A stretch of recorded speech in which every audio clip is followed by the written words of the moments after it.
今次咧就同大家介紹下點樣去設置呢個3D 人臉識別同埋呢個掌靜脈嘅開鎖功能啊！咁大家留意啦。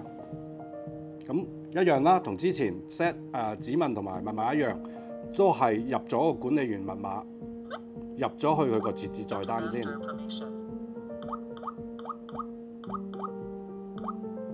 嗱，而家入咗設置菜單啦，咁咪一樣撳一 logo setting 一 add user。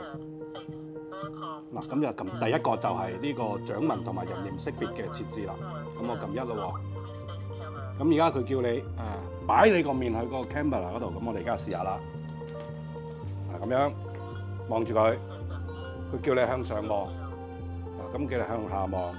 嗱，幅度唔使太大㗎嚇，佢左望右望。嗱，咁佢就已經 set 好咗啦。嗱，咁就 successful 咗，就話 set 好咗啦。咁你可以繼續再加啊！嗱，我而家同一時間試埋加呢個掌靜脈啊，就撳一啦。嗱，跟住佢話叫你 face to camera 咧，你唔使理佢嘅，你擺嘅掌紋落去就得啦。咁但係你擺掌紋咧有一樣要留意喎。嗱，咁佢好快就已經認完㗎啦。你唔可以咁樣，你一定要咁樣，即係你放鬆得，你又唔使硬撐大佢嘅。你放鬆咁樣就得㗎啦，就千祈唔好咁樣貼埋，咁樣佢認唔到你係手掌㗎。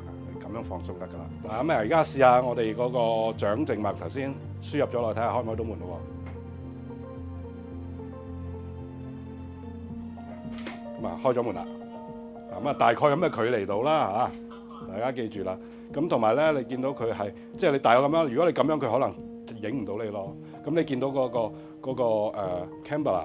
咁你大概係呢個位置啦，即係水平咁嘅位置，咁樣就 OK 㗎啦。其實咁啊，試下個人面得唔得喎？人面咧就勁好多嘅 3D 人面，應該咧係離遠我咁樣，佢已經開咗啦，佢已經認到我啦。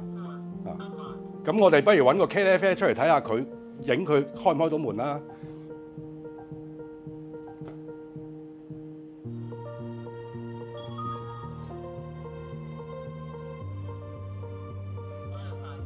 嗱，認唔到茄喱啡嘅。茄喱啡佢冇登記過，咁佢就開唔到門啦。